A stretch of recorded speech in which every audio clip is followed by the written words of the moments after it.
من الشيطان الرجيم بسم الله الرحمن الرحيم يا أيها الذين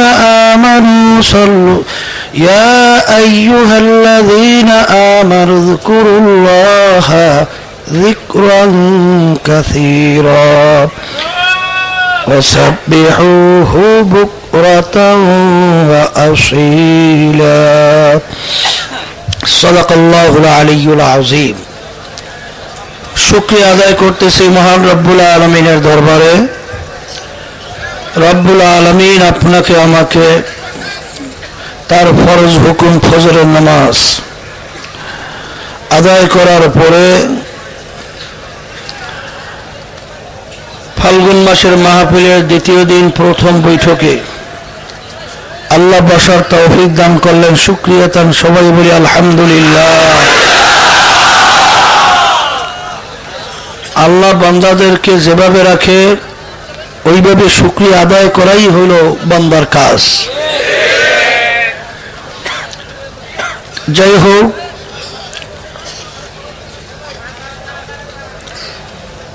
ফজরের নামাজের পরে সূর্য উদয়ের আগে সময়টা অত্যন্ত একটা মূল্যবান সময়। আল্লাহ রাব্বুল আলামিন তার প্রত্যেকটা বিশ্বাসী বান্দাবান্দি তাদেরকে আল্লাহ রাব্বুল আলামিন বলছেন, হে আমার বিশ্বাসী বান্দাবান্দিরা,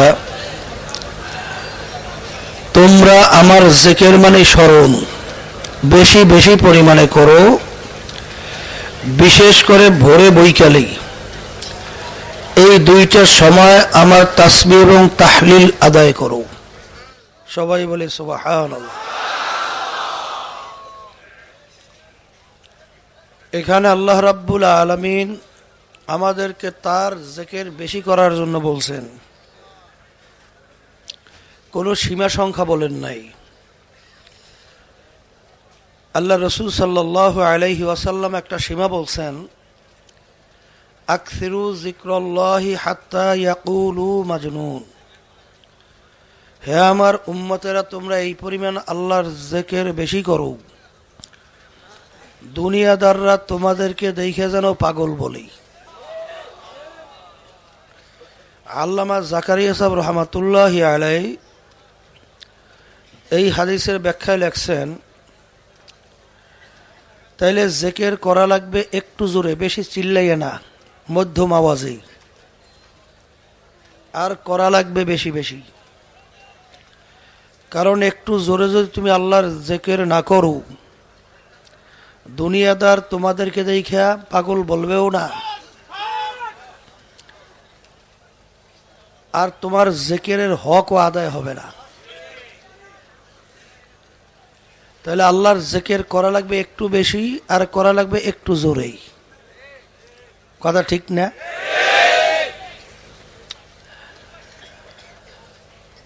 আল্লাহ রাব্বুল আলামিনের জিকির করলে দেখবেন আস্তে আস্তে বান্দাবান্দির দিল আল্লাহমুখী হয়, আর যে যেই জিনিসকে বেশি মহব্বত করে তার স্মরণও কিন্তু সে বেশি করে। আল্লাহর জিকির বেশি বেশি করার মাধ্যমে দেখবেন আমলগুলো খুব সহজে আল্লাহর ফজল ও করমে আদায় করা যায়, পালন করা যায়। আল্লাহর জিকিরের মাধ্যমে দেখবেন বান্দাবান্দির দিলের ভিতর যে রোগগুলো আছে, যেই রোগগুলো দিল থেকে অন্তর থেকে দূর করা ফরজ, সেই রোগগুলো আল্লাহর ফজল ও করমে দেখা যায় খুব সহজে দূর হইতে থাকে। যেই আল্লাহর বান্দাবান্দিরা আল্লাহর জিকির বেশি বেশি করে, দেখবেন তাদের চোখের ভিতরে কিন্তু দরদর দরদর করে পানি বের হইতে আসে। আর আনা ইনদা মুনকাসিরাতিল কুলুব, যেই বান্দাবান্দির দিলটা আমার মাওলার ভয়, জাহান্নামের ভয়, নিজেকে অপরাধ মনে কইরা আল্লাহর জিকিরের মাধ্যমে দেখবেন আস্তে আস্তে ওই বান্দাবান্দির দিলটা আস্তে আস্তে নিচু হয়, দুর্বল হয়, ভাঙ্গা চুরমার হয়। আর যেই বান্দাবান্দির দিলটা ভাঙ্গা চুরচুর হয়ে যায়, নিচু হয়ে যায়, ওই বান্দাবান্দির দিলের মধ্যে আল্লাহর রহমত গড়াইয়া গড়াইয়া জমা হয়।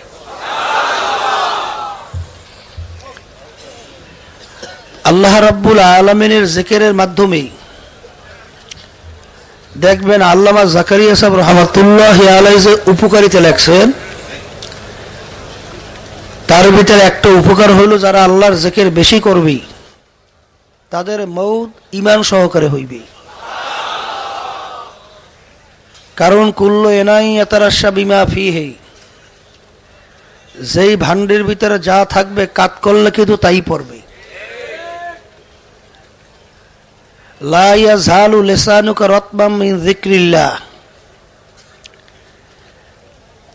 আল্লাহ রাসূল সাল্লাল্লাহু আলাইহি ওয়াসাল্লাম বলছেন, হে আমার উম্মতরা, একটা মুহূর্ত আল্লাহর জিকির ছাড়া তোমাদের জিহ্বা খালি রেখো না। একটা মুহূর্ত জিহ্বা আল্লাহর জিকির ছাড়া খালি কিভাবে থাকবে না? দেখবেন আল্লাহর জিকির করতে করতে করতে করতে এমন একটা অবস্থায় বান্দাবান্দি পৌঁছে যায় যেটাকে সুলতানুল আসগর বলা হয়। সে ঘুমায় রয়েছে, কিন্তু দেখবেন অটোমেটিক জিহ্বাটা আল্লাহর জিকিরে চলতেছে। হঠাৎ দেখবেন একটা উঁচা জায়গায় বা কিছুতে ধাক্কা লাগিয়ে পড়ে গেছে, সে ইচ্ছে কইরে না, হঠাৎ তার জবান থেকে আল্লাহর জিকির বের হয়ে গেছে। এবং যারা নাকি জাকিরি, মৌতের পূর্ব মুহূর্তে দেখবেন আল্লাহর ফজল কর্মে তাদের জবান থেকে কলেমা বের হইতে আছে। আল্লাহর জিকিরের মাধ্যমেই দেখবেন শয়তান কলব থেকে দূর হয়। আল্লাহ রাসূল সাল্লাল্লাহু আলাইহি ওয়াসাল্লাম বলছেন, আর শায়তানু জাসিবুন আলা কলবি বানি আদম ফাইদা যাকারাল্লাহ খানাসা ওয়া ইদা গফালা ওয়াসওয়াসা। যেই বান্দাবান্দি আল্লাহর জিকির করে ওই জাকিরিনের কলবের ভিতরে শয়তান থাকতে পারে না। শয়তান কাজটা করে কি? আল্লাহ রাব্বুল আলামিন বলছেন, ইউওয়াসওয়িসু ফি সুদুরিন নাস মিনাল জিন্নাতি ওয়ান নাস। কলবের ভিতরে বৈশা শয়তান ওয়াসওয়াসা দেয়, বান্দাবান্দিকে গুনার ভিতরে লিপ্ত করায়। তাই যেই আল্লাহর বান্দাবান্দি আল্লাহর জিকির করে ওই বান্দাবান্দির কলবের ভিতরে শয়তান থাকতে পারে না। তাই শয়তান কলব থেকে ভাগাবার ঔষধ কি? আল্লাহর জিকির। কার জিকির? আল্লাহর জিকির। আল্লাহর জিকিরের মাধ্যমে শয়তান ভাইগে যায়। তাই শয়তান যদি ভাগেই, দেখবেন আস্তে আস্তে আস্তে আস্তে নফস দুর্বল হইতে থাকে। আর নফস তিন প্রকার: নফসে আম্মারা, নফসে লাওয়ামা, নফসে মুতমাইন্না। নফসে আম্মারা কাকে বলে? সব সময় গুনার দিকে তার খেয়াল, গুনার দিকে ঝোঁক, গুনাহ করতে ভালো লাগে। এরকম এক প্রকার লোক আছে না নাই? দেখবেন এক শ্রেণীর মানুষ সমাজের ভিতরেই কিভাবে আপনার যাত্রা গান, বেহায়াপনা, অশ্লীলতা এবং বিভিন্ন ধরনের অসৎ কর্মে সব সময় লিপ্ত থাকে। আর এক শ্রেণীর মানুষ দেখবেন তারা ওইটাকে বন্ধ করার জন্য চেষ্টা করে। আছে না? তা মানুষ তো দোনোজনই। একজন সমাজের ভিতরে যাত্রা সহ বিভিন্ন গুনার কাজের ভিতরে সব সময় মানুষকে উদ্বুদ্ধ করে, নিজেও লিপ্ত থাকে। আর এক শ্রেণীর মানুষ নিজে তো গুনার থেকে ফিরেই এবং অন্যজনকে গুনার থেকে ফিরাবার চেষ্টা করে। তাই যেই লোকটা দেখবেন সব সময় গুনার দিকে তার ঝোঁক, মনে করবেন ওর নফস হইল নফসে আম্মারা। আল্লাহর বান্দাবান্দি মুজাহাদা করতে করতেই, চেষ্টা করতে করতেই কোরআনুল কারীম তেলাওয়াত, মৌতের মোরাকাবা, এইবার সাদিকিনদের সঙ্গী, বিভিন্ন ইবাদত, এইভাবে লিপ্ত থাকতে থাকতে আল্লাহর ফজল ও করমে এক সময় দেখা যায় ওই নফসে আম্মারা পরিবর্তন ঘইটা ওই নফসটা নফসে লাউয়ামায় পরিণত হয়। নফসে লাউয়ামা কাকে বলে? গুনাহ করার সময় চুপ থাকেই, বাধা দেয় না, কিন্তু যখন গুনাহ হয়ে যায় তখন দিলের ভিতরে একটা আফসোস তৈরি হয়, ব্যথা তৈরি হয় যে হারে আফসোস, গুনাহটা করলাম কেন, গুনাহটা করলাম কেন। এই যে একটা ভিতরে আফসোস তৈরি হয়, এইটা হলো নফসে লাউয়ামা। আবার বান্দাবান্দিরা চেষ্টা করতে করতে করতে করতে এক সময় দেখা যায় ওই নফস পরিবর্তন ঘইটা ওই নফসে মুতমাইন্নায় পরিণত হয়ে যায়। নফসে মুতমাইন্না কাকে বলে? সব সময় নেকের দিকে ঝোঁক, নেক করলে ভালো লাগে, গুনার কাজ তো করেই না, বরঞ্চ গুনার কাজ দেখলেই তার শরীরের ভিতরে আগুন ধরিয়ে যায়। এক শ্রেণীর মানুষ দেখবেন গান শুনলে অস্থির হয়ে যায়, কিভাবে ওইটা বন্ধ করবে। বেহায়া পোড়া অশ্লীলতা, আল্লাহর বিরুদ্ধাচরণ যখন দেখবেন যে ওইটা বন্ধ করার জন্য পাগল পড়া হয়ে যায়। এইটা হলো নফসে মুতমাইন্না। কিয়ামতের ময়দানে আল্লাহ রাব্বুল আলামিন ডাক দেবেন, ইয়া আইয়াতুহান নাফসুল মুতমাইন্না ইরজিই ইলা রাব্বিকি রাদিয়াতাম মারদিয়া ফাদখুলি ফি ইবাদি ওয়াদখুলি জান্নাতি। হে নফসে মুতমাইন্নার দলেরা, তোমরা আসো, তোমরা আমার বেহেশতের মধ্যে ঢুইকা যাও। হে আল্লাহর বান্দারা, পর্দা আলে মা বোনেরা, আল্লাহ রাব্বুল আলামিন আমাদেরকে দুনিয়ার ভিতরে পাঠাইছেন। দুনিয়াটা হলো ক্ষণস্থায়ী, আখিরাত হলো স্থায়ী। আর দুনিয়া মাজরাতুল আখিরাত, এই দুনিয়ায় থাকা অবস্থায় আখিরাতের সম্বল ফসল কামাই করার পরে আমাদের এখান থেকে রওনা করা লাগবে। আজকে দুনিয়ায় থাকা অবস্থায় একবার আল্লাহকে আল্লাহ বলে ডাকবো, আমল নামার ভিতরে নেকি জমা হইয়া যাবে। আর কবরে যাইয়া শত শত বছর আল্লাহকে আল্লাহ আল্লাহ বলে ডাকবা, একটা নেকি আর আমল নামায় জমা হবে না। মুসলমান বলতেই কিন্তু মন চায় গুনার থেকে ফেরবে, নেকের কাজ করবে, মাওলার মোহাব্বত ভিতরে পয়দা করবে, এরপর দুনিয়ার থেকে বিদায় নিয়ে কবরে যাবে। কিন্তু আপনার আমার পিছনে শত্রু সব সময় লাইগা রয়েছে। আল্লাহ রাব্বুল আলামিন আল্লাহু আকবার আগেই জানায় রাখছিলেন, হে আমার বান্দা বান্দিরা, ইন্না শাইতানা লাকুম আদুউন ফাত্তাখিজুহু আদুওয়া। শয়তান তোমাদের জাহের বাহের প্রকাশ্য শত্রু, ওকে তোমরা শত্রু হিসাবেই জানো, বন্ধু হিসাবে গ্রহণ কইরো না।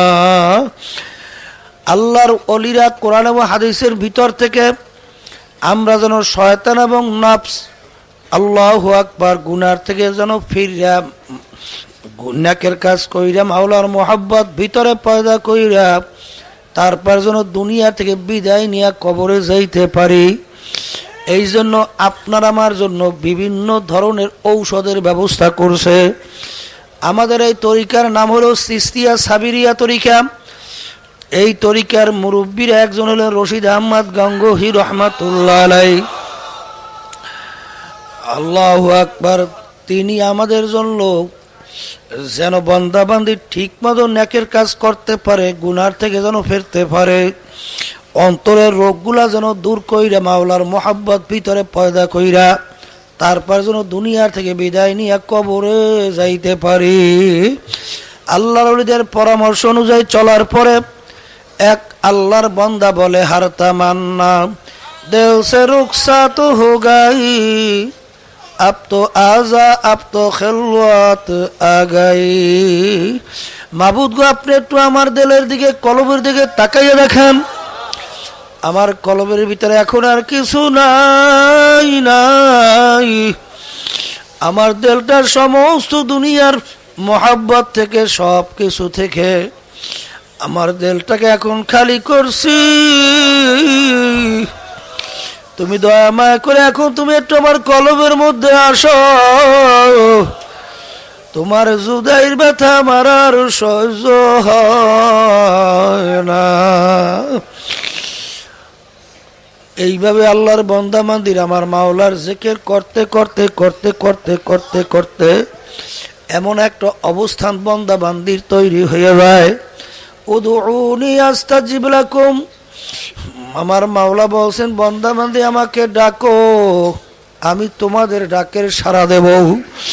যখন আমার মাওলাকে ডাকার মতো ডাক দিতে পারবো,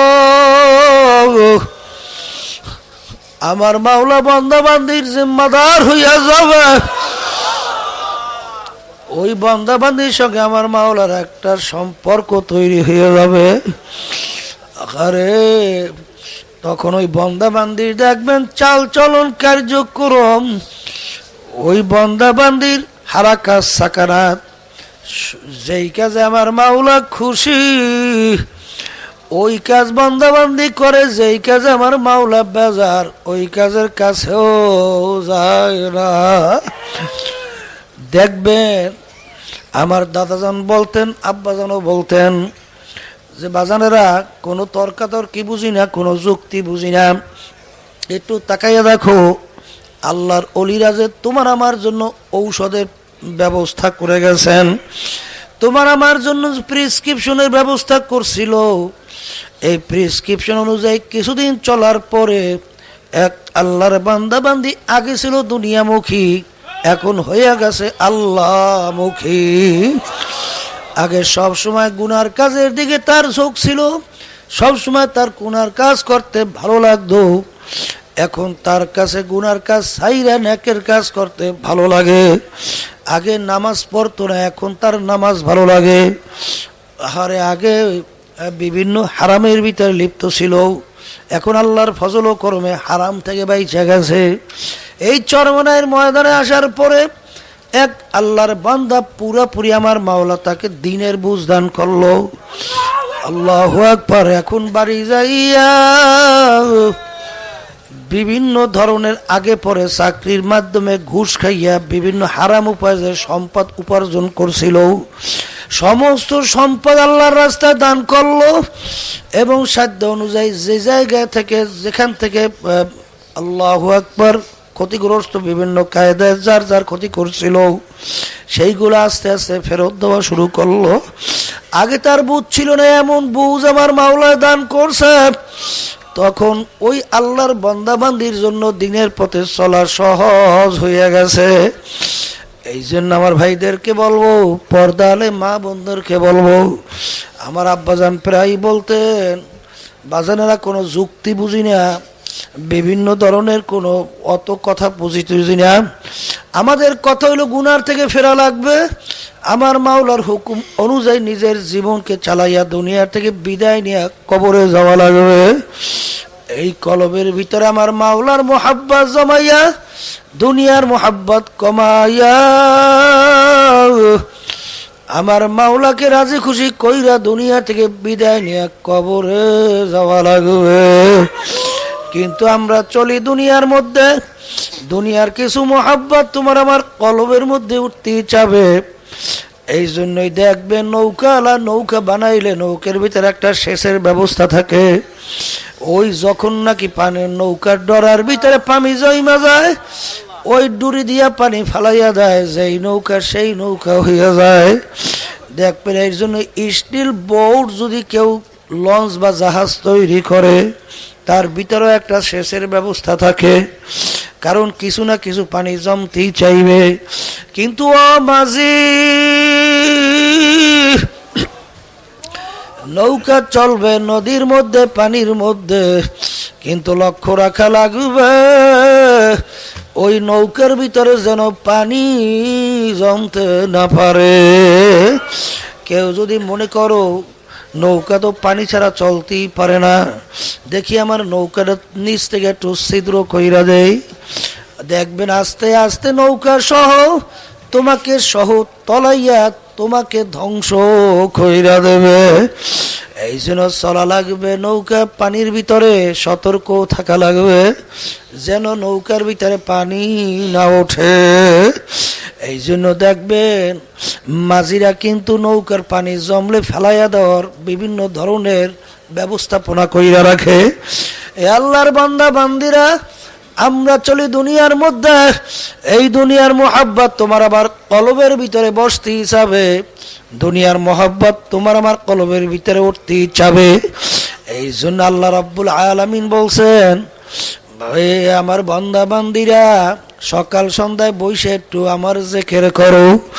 যখন নাকি কলবের ভিতরে দুনিয়ার মোহাব্বত জমবে, তখন ওই ডুরি দিয়া টান দেবে লা ইলাহা ইল্লাল্লাহ, লা ইলাহা ইল্লাল্লাহ, লা ইলাহা ইল্লাল্লাহু মুহাম্মাদুর রাসূলুল্লাহ। আবার বাজানদেরকে বলবো, তোমরা একটু নিজের দিকে তাকাইয়ে দেখো বাজানেরা, যারা নাকি আমার মাওলার জিকির করে, দেখবা তাদের চোখের থেকে টপ টপ টপ টপ করে পানিও বের হইতে আছে। যারা নাকি আমার মাওলার জিকির করে, দেখবা তাদের আমলের দিকে তাকাইলে তাদের নামাজ কত সুন্দর। আর যারা আমার মাওলার জিকির করে না, ওদের আমল নামার ভিতরে, ওদের নামাজের ভিতরে সৌন্দর্যতাও দেখা যায় না। যারা নাকি আমার মাওলার জিকির করে, দেখবা আল্লাহর ফজল করমে তাদের চাল চলন কার্যক্রম আল্লাহর ফজলে আল্লাহমুখী হইতে থাকবে। আর যাদের ভিতরে আমার মাওলার জিকির নাই, ওদের কলবের ভিতরে তাকাব্বুরিতে, হিংসারিয়া, বিভিন্ন মানুষের সমালোচনা, গিবার শেখায়তে দেখবা সব সময় জবানটা চালু হয়ে রয়েছে। কিভাবে মানুষের ক্ষতি করবে নিজের খবর নাই, অন্যের দোষ ধরার জন্য সব সময় ব্যস্ত থাকে।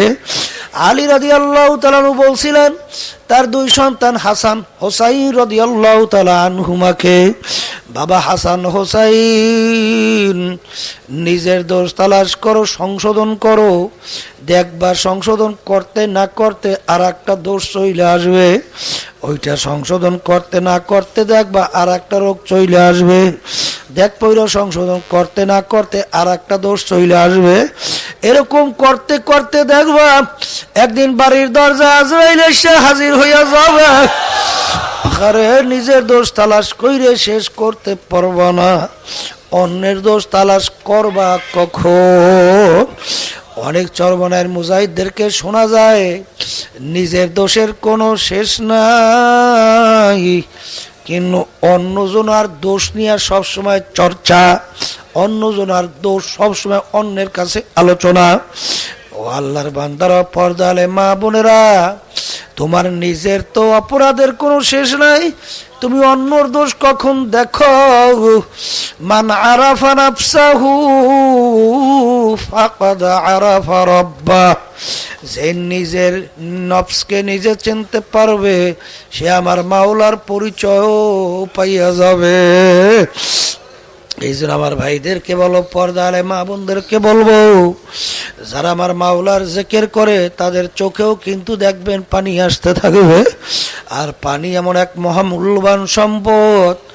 আল্লাহর হাবিব বলছেন, মান বাকা মিন খাশিয়াতিল্লাহ হারামাল্লাহু তিলকাল আইনা আলান নার, যেই চক্ষু আমার মাওলার ভয় কানবে, ওই চক্ষুর জন্য জাহান্নামের আগুন হারাম হইয়া যাবে। আল্লাহ ইয়ালিজুন নার মান বাকা মিন খাশিয়াতিল্লাহ হাত্তা ইয়াউদ আল-লাবানু ফিদ-দার'i, যেই চক্ষু আমার মাওলার ভয় কাঁদবে, ওই চক্ষু জাহান্নামে এরকম অসম্ভব হইয়া যাবে, যেরকম নাকি গাভীর বান্দের থেকে দুধ দহাইয়া ওই বান্দের ভিতরে ঢুকানো যেরকম অসম্ভব, ওই আল্লাহর বান্দা বান্দিকে এরকম জাহান্নামে এরকম অসম্ভব হইয়া যাবে। আল্লাহ রসুল বলছেন, ইবকু ইবকু ফাইল্লাম তাবকু ফাতাবাকু, হে আমার উম্মতরা কান্দ কান্দ, কান্না না আসলে কান্নার ভান ধরো। অন্য কোনো ইবাদতের ভিতরে ভান ধরা কিন্তু জায়েজ নাই, কিন্তু আল্লাহ রসুল বলছেন কান্না যদি না আসে একটু কান্নার জন্য নিজের চেহারাকে একটু ভেংসি দাও। আল্লাহু আকবার। কান্না এক মহামূল্যবান সম্পদ।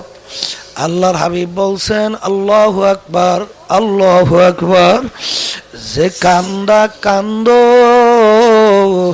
কান্না না আসলে কান্নার ভান ধরো। ফালিয়াদহাকু কালিলাও ওয়ালিয়াবকু কাসীরা। আল্লাহ রাব্বুল আলামিন বলছে বান্দা বান্দিরা বেশি বেশি কান্দ,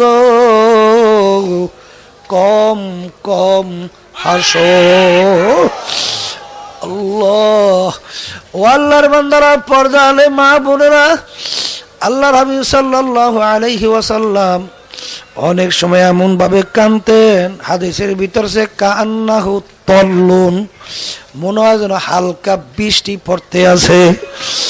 এই জন্য আমার বাসানদেরকে বলবো, সাহাবায়ে কেরামদের ইতিহাস পড়লে দেখবেন আল্লাহ ওমর ফারুক রাদিয়াল্লাহু তাআলা আনহু মাওলার ভয় জাহান্নামের ভয়ে কানতে কানতে গাল মোবারকে দুইটা কালো দাগ পরাইয়া ফেলাইছিল। লোকেরা বলে হুজুর কালো দাগ ভালো দেখা যায় না, ঔষধ লাগান ভালো হবে। তিনি বললেন সাথীরা, কিয়ামতের ময়দানে আমার মাওলা যদি জিজ্ঞাসা করে ওমর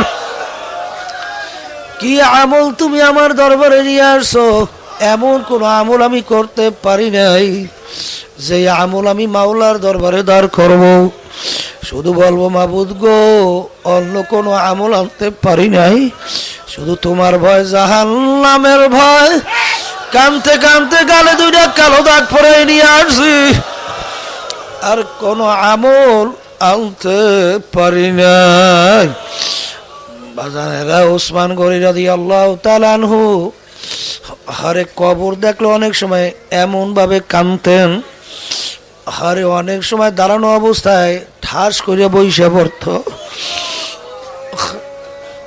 সাথীরা জিজ্ঞাসা করলো, হুজুর আপনি কবর দেখলে কেন অস্থির হইয়া যান? বলেন, ও আমার সঙ্গীরা, আখিরাতের যেই কয়টা ঘাটি আছে তার প্রথম নম্বর ঘাটি হইল কবর। ওই কবরে যার সঙ্গে ভালো ব্যবহার হবে, সামনের ঘাটিতেও ভালো ব্যবহারের আশা করা যায়। আর এই কবরে যার সঙ্গে খারাপ ব্যবহার হবে, সামনের ঘাটিতে ভালো ব্যবহারের আশা করা যায় না। এই জন্য আমি কবর দেখলে সহ্য করতে পারি না। বাবার আব্বাজান রহমাতুল্লাহ আলাইহি প্রায় বলতেন, যেই মামলার তদবির নাই ওই মামলারও কিন্তু খালাস না। মরার আগে মরা লাগবে, হিসাব দেওয়ার আগে হিসাব নিজে কষাইয়া মিলাইয়া কবরে রওনা করা লাগবে।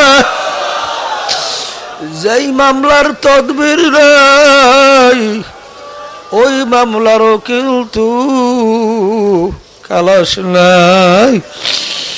এই জন্য আল্লাহর ওলিদের ইতিহাস পড়লে দেখবে তারা সব সময় অস্থির থাকতো, কিভাবে অন্ধকার কবরে থাকবে, কিভাবে কিয়ামতের ময়দানে মাওলার সামনে দাঁড় হবে, পুলসিরাতে কি উপায় হবে, মিজান হাসরে কি উপায় হবে। যেই মামলার তদবির নাই ওই মামলারও কিন্তু খালাস নাই। আল্লাহু আকবার, আল্লাহু আকবার। দুনিয়ার যে কোনো কাজের ভিতরে তোমার যদি চিন্তা চেষ্টা না থাকে, ওই কাজের কিন্তু কোনো ভালো ফলাফলের আশা করা যায় না। ও দুনিয়ার পাগল আমার বাবারা, আরে যারা নাকি কবরে যাবা মরবা, তারা আগে চিন্তা করো যে ওই কবরে আমার কি উপায় হবে, কিয়ামতের ময়দানে আমার কি উপায় হবে, হাসরে মিজানে আমার কি উপায় হবে। এই তদবির দুনিয়া থাকা অবস্থায় করার পরে দুনিয়া থেকে বিদায় নিয়ে কবরে যাওয়া লাগবে। আল্লাহর নবীর ইতিহাস পড়লে দেখবেন তারা মাওলার ভয়, জাহান্নামের ভয়, কিভাবে পেরেশান ছিল, কিভাবে নিজেকে নিজে বিলীন করত, নিজেকে নিজে ছোট মনে করত। রশিদ আহমদ গাঙ্গী রহমাতুল্লাহ আলাইহি বাজানেরা, যার প্রায় 1 লক্ষর মতো হাদিস তার শুধু মুখস্থই ছিল, এত বড় আলেম, এত বড় মুহাদ্দিস। আরে তার ইতিহাস পড়লে দেখবে তিনি কানতে কানতে বুড়া বয়সে অন্ধ হয়ে গেছিল। লোকেরা বলে হুজুর চক্ষু অপারেশন করলে চক্ষু ভালো হয়ে যাবে। তখন তিনি বলেন, সাথীরা চক্ষু অপারেশন করলে আমার নামাজ কাজা হইয়া যাবে, নামাজ কাজা কইরে ওই চক্ষু আমার লাগবে না। আরে এক ডাক্তার বলল, হুজুর এশারের নামাজের পরে চক্ষু অপারেশন করব, ফজরের নামাজ জামাতে পড়তে পারবেন? তখন তিনি কান্দে আর বলে, ও আমার সঙ্গীরা, কিয়ামতের ময়দানে হাদিসের ভিতরে আসছে, কিয়ামতের ময়দানে আমার মাওলা আল্লাহু আকবার কোন অন্ধের কাছে প্রশ্ন করবে না। আমি রশিদ আহমদ চাই কিয়ামতের ময়দানে অন্ধ অবস্থায় উঠতে, কিয়ামতের ময়দানে আমার মাওলা যেন আমাকে কোনো প্রশ্ন না করে। যেই মামলার তদবির নাই, সেই মামলারও কিন্তু কোনো খালাস নাই। আল্লাহর ওলিদের ইতিহাস পড়লে দেখবেন বরফির আব্দুল কাদের জিলানী রহমাতুল্লাহ আলাইহি একদিন মাওলার ঘরের সঙ্গে মাথায় জোরে জোরে টাকায় আর চিল্লাইয়া কান্দে আর বলে, মাবুদুরে, আপনি যদি আমাকে মাপ নাই করেন, কিয়ামতের ময়দানে অন্ধ কইরা উঠাইয়েন।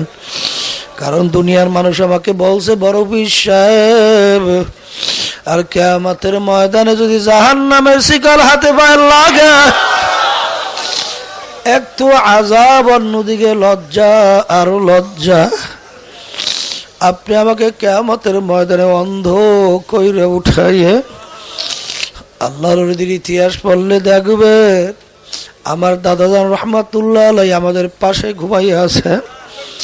আমার দাদাজানের কথা শুনছি, ইন্তেকালের আগে আগে চোখের উপরে বইসা পাশি ওই কবরস্থানের দিকে তাকাইয়া পোলাফানের মতো আউ করিয়া চিল্লায়, আর 2 চোখের পানি বাইয়া বাইয়া টপ টপ টপ টপ করিয়া পড়ে, আর করুণ সুরে ডাক দেয়, মাওলা রে, তুমি যদি আমাকে মাপ নাই করো, আমি একা কেমনে থাকবো ওই অন্ধকার কবরে। বাতি নাই রে, সাথী নাই রে কবরে।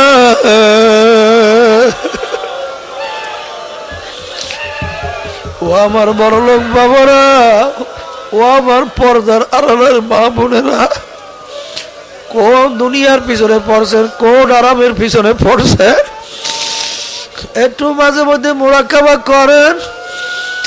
তোমার আমার জন্য যে কবর অপেক্ষা করতেছে, ওই কবর ডাক দেয় আর বলে, আব্দুল কারীম, ও রহিমা খাতুন, আনা বাইতুল ওয়াহদা, আনা বাইতুল জুলমা, আনা বাইতুল জুর, আমি একাকীর ঘর,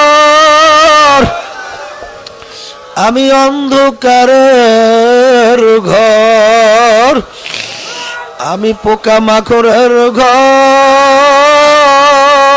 আকবার আল্লাহু আল্লাহ। যেই মামলার তদবির নাই ওই মামলারও কিন্তু খালাস নাই। এই জন্য আল্লাহর ওলিরা কাঁদতে কাঁদতে কবরে গেল।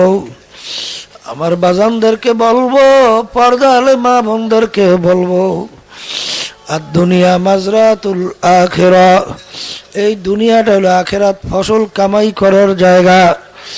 এই চরমোনাই, এই ময়দান, এই মাহফিল আল্লাহর কুতুবেরা প্রতিষ্ঠা করে গেছেন। আর একমাত্র আল্লাহর বান্দা বান্দীদেরকে আল্লাহর পরিচয় নিয়ে কবরে যেন যাইতে পারে, গুনার থেকে যেন ফিরতে পারে, আল্লাহু আকবার, পুরাপুরি আল্লাহর হুকুম যেন পালন করতে পারে। ঠিক দেখা গেছে যারা নাকি ঠিকমতো আল্লাহর ফজল কর্মে এই 5 ঔষধ ব্যবহার করতে পারছে, দেখবেন আল্লাহর খাস মেহেরবানিতে দিনের দিন তার দেল নেকের দিকে ঝুঁকতেছে, গুনার থেকে আল্লাহর ফজলে ফেরতেছে। আগে চোখে পানি ছিল না, এখন চোখে দর দর দর দর করিয়া পানি আসতে আছে। এখন আর পানি মোটে বন্ধ হইতে চায় না। যখনই তার গুনার কথা মনে করে তখনই এমন ভাবে তার ভিতরে ভয় আসা যায় যে খোদা না কাছটাই গুনার কারণে আমার মাওলা যদি জাহান্নামের আগুন আমার, আল্লাহু আকবার আল্লাহু আকবার, জাহান্নামের আগুন যদি আমার শরীরে ধরে যায় তখন আমার কি উপায় হবে? যেই মামলার তদবির নাই ওই মামলারও কিন্তু খালাস নাই। আমার আব্বাজানের মুখে শুনছিলাম, আমার দাদুর কথা বলছিল। আমার দাদু একদিন চুলার কিনারায় বৈশা 2 চোখের পানি ফালাইয়া ফোফাইয়া ফোফাইয়া কান্দে। দাদাজান জিজ্ঞাসা করে, তুমি কেন কান্দো? তখন দাদু বলতেছেন, চুলার ভিতরে যখন লাকড়ি ঢুকাইছি, লাকড়ির মাথার ভিতরে যখন আগুন ধরিয়া গেল, ওই আগুনের তাসিরে লাকড়ির গুঁড়া দিয়ে লাকড়ির রসগুলো পসপস পসপস করে বের হইতে আছে। ওই অবস্থা দেখে আমার কবরের কথা মনে পড়িয়া গেল। খোদার আকাশটা কবরে যদি আমার শরীরের ভিতরে আগুন ধরিয়া যায়, এরকম 360টা জোড়া দিয়ে পস পস পস পস করে হাড্ডির রসগুলো বের হইতে থাকবে। এই কবরের ভয় আমি কান্দি।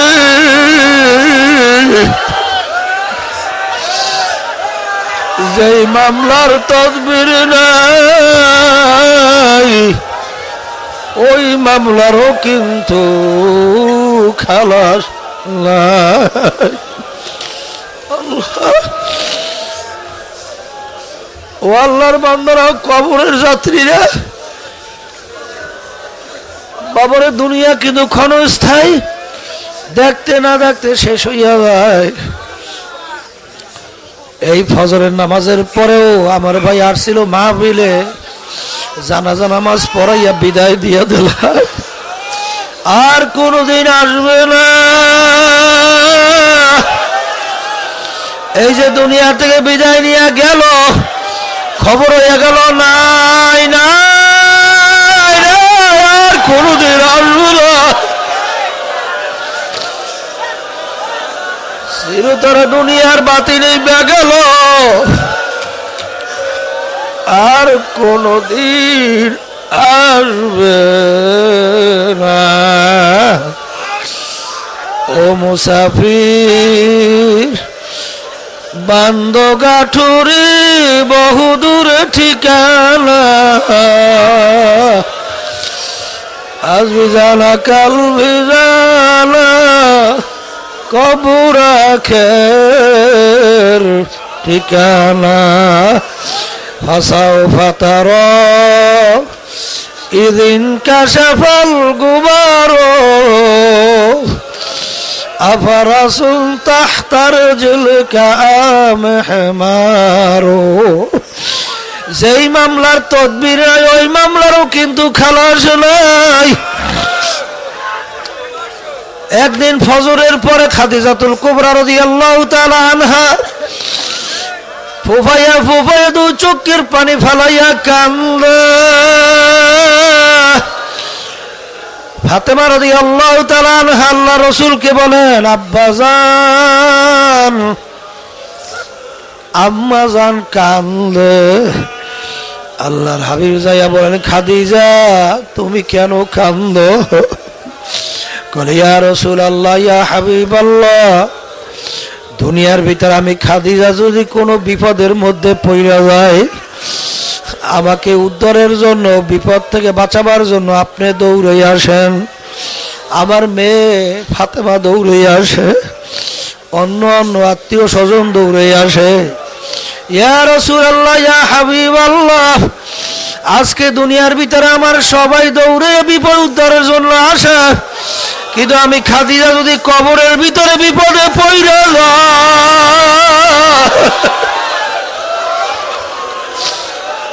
ওই কবরের মধ্যে তো আমার কেউ নাই, ওই কবরে আমার কি উপায় হবে? এই চিন্তায় চিন্তায় আমি খাদিজা কান্দি। আল্লাহ রসুল বলেন, ও খাদিজা কান্না থামাও। কলি, ইয়া রাসূলুল্লাহ, ইয়া হাবিবাল্লাহ, শর্ত মানা লাগবে। খাদিজা কি শর্ত? কল, হুজুর আমি যখন দুনিয়ার থেকে বিদায় যদি হইয়া যাই, আপনার জামা মোবারক দিয়ে আমার কাপড়ের কাফন পরানো লাগবে, কারণ আপনার জামা মোবারক যদি আমার শরীরের সঙ্গে লাইগা থাকে, কবরের মাটি আমার শরীরের ভিতরে চাপ দিতে পারবে না। ইয়া রাসূলুল্লাহ, ইয়া হাবিবাল্লাহ, আমি খাদিজা যখন যদি কবরে যাই, কবরের প্রশ্নের উত্তর দেওয়া লাগবে। খাদিজাতুল কুবরা রাদিয়াল্লাহু তাআলা আনহা যখন বিদায় নিয়ে কবরে গেল, আরে কবর দেওয়ার পরে সবাই তার যার যার কাজে যায়। আল্লাহর হাবিব কবরের পাশ থেকে যায় না, কবরের পাশে অপেক্ষা করে। কবরে খাদিজার কি অবস্থা দেখে, কবরে কোনো শব্দ নাই, কোনো প্রশ্নের উত্তর নাই, ব্যাপার কি? আল্লাহ রাব্বুল আলামিন ডাক দিয়ে বলে, হাবিব গো, আপনি অপেক্ষা করেন, খাদিজার কবরের প্রশ্নের উত্তর দেবেন। লাগবে না, লাগবে না, আমি স্বয়ং রব্বুল আলামিন খাদিজার প্রশ্নের উত্তর দিয়ে দিলাম। খাদিজার প্রশ্নের উত্তর লাগবে না। যেই মামলার তদবির নাই, ওই মামলারও কিন্তু খালাস নাই। এই জন্য আমার বাজানদেরকে বলো, পর্দা আলে মা বোনদেরকে বলবো, বাজানেরা কোন দুনিয়ার মোহের ভিতরে পড়ছো বাজান? আল্লাহু আকবার। আসলে দেল তো ফেরতে চায় না, দুনিয়ার মোহাব্বত থেকে বাঁচা বড় কঠিন রে বাবা, বড় কঠিন, বড় কঠিন। এই জন্য আল্লাহর ওলিরা তোমাদের আমাদের জন্য কোরআন এবং হাদিসের ভিতর থেকে বিভিন্ন ঔষধের ব্যবস্থা করছে। আমার আব্বাজান বলতেন, ঠিক মতো যদি আদায় করতে পারো, আল্লাহর রহমতের ভরসা করে বলতে পারি, শয়তান এবং নফস তোমাদেরকে গুনার কাজের কাছেও নিতে পারবে না। আমার দাদাজান বলতেন, যদি ঠিক মতো আদায় করতে পারো, আল্লাহর রহমতের ভরসা করে বলতে পারি, যদি শয়তান এবং নফস তোমাদেরকে গুনার কাজে তো নিতে পারবেই না। যদি কোনো পরিবর্তন না আসে, আমাদেরকে গালি দিও, কিন্তু আজ পর্যন্ত আল্লাহর কুতুবদেরকে কেউ গালি দিতে পারে নাই। এই জন্য আমার ভাইদেরকে বলো, পর্দা আলে মা বোনদেরকে বলবো, বাবার যে নাকি আলসা হয়, সে কিন্তু দুনিয়াতেও কোনো লাভবান হয় না, আখিরাতেও কোনো লাভবানের আশা করা যায় না।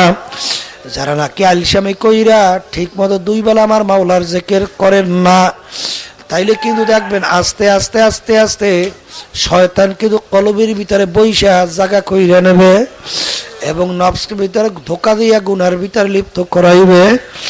আমার আব্বাজান বলতেন, যে তোমার অসুখ হয়েছে বৈশা মাওলার জিকির করতে পারো না, শুইয়া শুইয়া মাওলার জিকির 2 বেলা ছাইরো না, শুইয়া পারো না আর জবানে পারো না, মনে মনে মাওলার জিকির ছাইরো না। তারপরে মওত পর্যন্ত 2টা সময় আমার মাওলার জিকির ছাইরো না।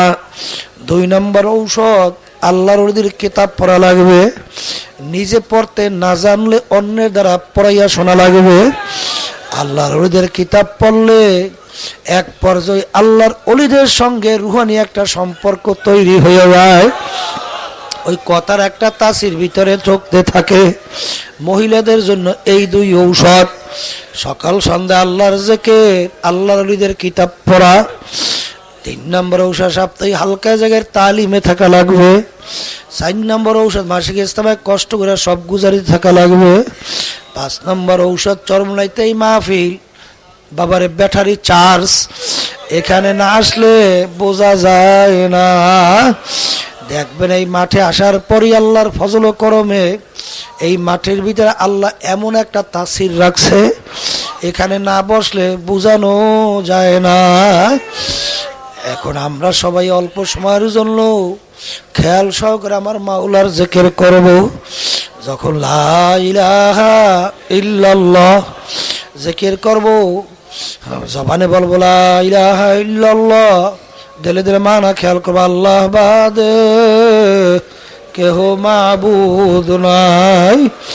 যখন জিকির করব ইল্লাল্লাহ ইল্লাল্লাহ ইল্লাল্লাহ, কলবের উপরে ঘুম ঘুম করে ধাক্কা দেব, আমার কলবে আল্লাহ আছে।